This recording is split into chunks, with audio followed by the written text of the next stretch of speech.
Salam sejahtera bagi kita semuanya. Semoga kita semuanya dalam keadaan baik dan semangat ya. Oke, kepada para pecinta-pecinta fisika ya. Sekarang kita akan melanjutkan materi kita, yaitu materi di kelas 8. Untuk kali ini ya, dan kesempatan ini saya khusus mengambil yang rangkuman dari materi kita dari usaha dan pesawat sederhana ya. Jadi di sini ada beberapa rangkuman yang saya tuliskan ya. Silakan nanti didengarkan dan dipahami. Kemudian saya di sini ada sediakan juga soal yang harus kamu kerjakan ya. Oke, rangkumannya sebagai berikut. Yang pertama, usaha adalah besarnya energi yang digunakan gaya untuk memindahkan suatu benda ya. Jadi usaha adalah besarnya energi yang digunakan gaya untuk memindahkan suatu benda ya. Makanya rumusnya W sama dengan gaya simbolnya F dikali delta S, memindahkan ya. Delta S, perpindahan ya. Iya, itu untuk rangkuman yang pertama. Kemudian rangkuman yang kedua. Besarnya usaha W ditentukan oleh besarnya gaya yang diberikan pada benda. Besar gaya berarti F. Dan besarnya perpindahan. Artinya sejauh mana, berapa meter di benda tersebut berpindah ya. Itulah usaha. Makanya tadi saya bilang W sama dengan F dikali delta S ya. Delta S di sini adalah perpindahan. Bisa ya dipahami ya? Itulah untuk rangkuman yang kedua.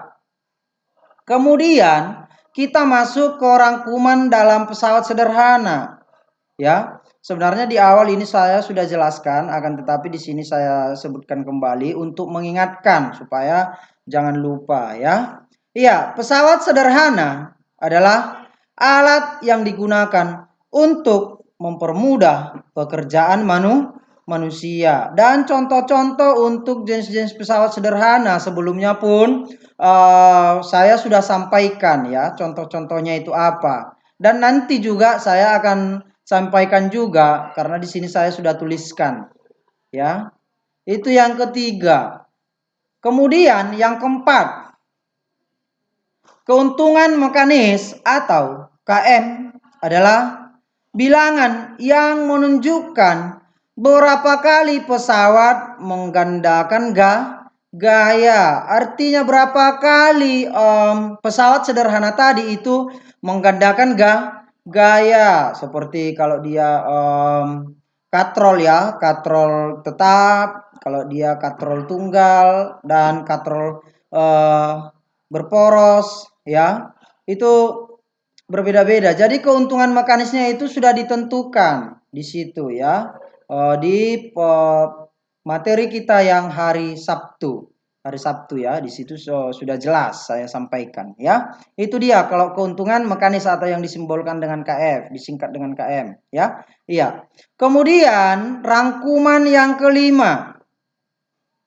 Jenis-jenis pesawat sederhana ada 4. Ada 4 ya. Yang pertama itu adalah katrol. Katrol ini juga terbagi-bagi. Itu juga saya sudah jelaskan ya. Di sini hanya mengingatkan, nggak mungkin lagi di sini saya jelaskan kembali ya. Karena ini sudah kita pelajari. Kemudian pesawat sederhana yang kedua adalah roda berporos seperti roda sepeda ya. Iya. Kemudian yang ketiga adalah benda bidang miring ya, bidang miring. Ini juga sudah ya, bahkan sampai rumusnya juga sudah ini. Kemudian dan yang terakhir adalah tuas ataupun pengungkit. Itulah jenis-jenis dari pesawat sederhana. Tadi ada 4 ya. Yang pertama katrol, yang kedua adalah roda berporos, yang ketiga bidang miring, dan yang terakhir adalah pengungkit ya. Itulah poin yang kelima. Kemudian Poin yang keenam, katrol terdiri atas katrol tetap dan katrol bebas. Ya, katrol tetap berfungsi untuk mengubah arah gaya. Katrol tetap berfungsi untuk mengubah arah gaya. Gambarnya juga sudah kita pelajari itu di hari Sabtu. Kemudian katrol tetap tunggal. Gaya kuasa yang digunakan untuk menarik beban sama dengan gaya beban, ya. Artinya F kuasa FK sama dengan W gaya beban, ya. Iya, keuntungan mekanis katrol tetap sama dengan 1, ya. Iya, jadi kalau katrol tetap dia KM-nya 1. Kemudian yang kedua adalah katrol bebas. Katrol bebas berfungsi untuk melipatkan gaya sehingga gaya kuasa yang diberikan untuk mengangkat benda menjadi lebih kecil dari gaya beban. Contoh, ketika kita menimba air, ya. Ketika kita menimba air di dalam sumur, ya. Gaya yang kita berikan terhadap tali, ya, untuk menarik tali itu sudah jauh lebih kecil daripada gaya berat ataupun berat dari air tadi, air yang di dalam ember, ya. Itu dia. Oke. Iya, itu poin yang keenam. Kemudian poin yang ketujuh, katrol majemuk merupakan gabungan dari katrol tetap dan katrol bebas, ya. Katrol majemuk itu gabungan dari katrol yang di atas tadi, katrol tetap dan katrol bebas, digabungkan dia, ya. Dan katrol bebas yang dirangkai menjadi satu sistem yang terpadu, ya. Iya. Kemudian yang kedelapan, keuntungan mekanis dari katrol majemuk sama dengan jumlah tadi. Ini jumlah tali ini sudah kita bahas juga ini di hari Sabtu, ya. Makanya ini semua rangkumannya ini adalah rangkuman dari yang sudah kita pelajari, ya.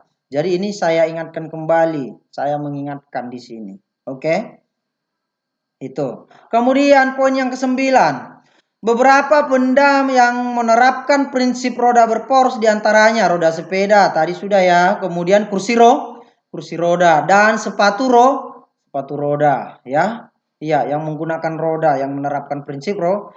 Kemudian yang ke-10 yang menerapkan bidang miring, ya, yang diletakkan di bidang datar, ya, maka akan membentuk sudut tertentu sehingga memperkecil gaya kuasa. Contoh, ketika kita ingin mengangkat sebuah beban yang berat ke sebuah mobil ataupun truk, ya. Jadi kalau kita angkat secara langsung sangat berat, maka kita menggunakan bidang miring, baru kita dorong, ya. Paham, ya? Iya.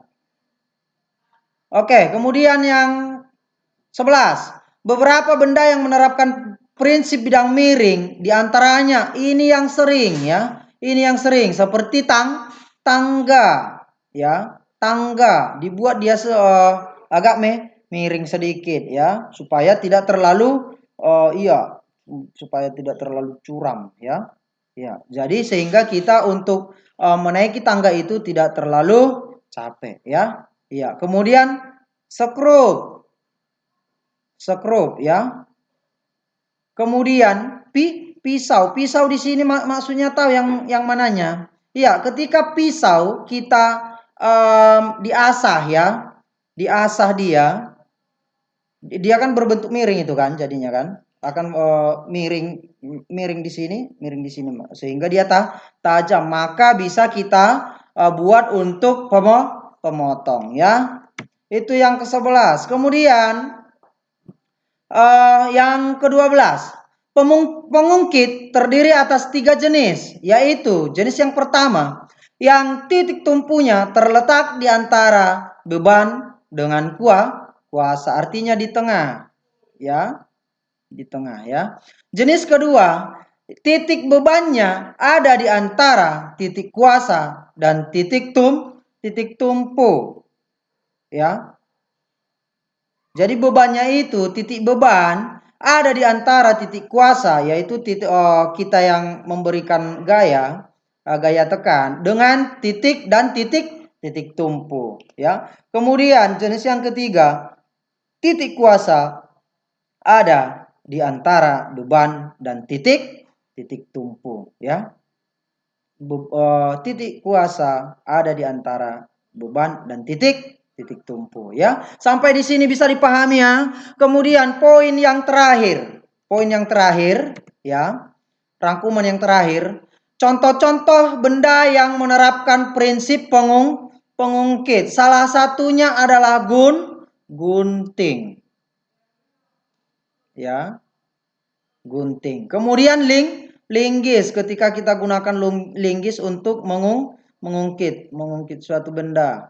Contoh, kita ingin membongkar pintu, contoh. Kemudian apalagi? Pembuka tutup botol.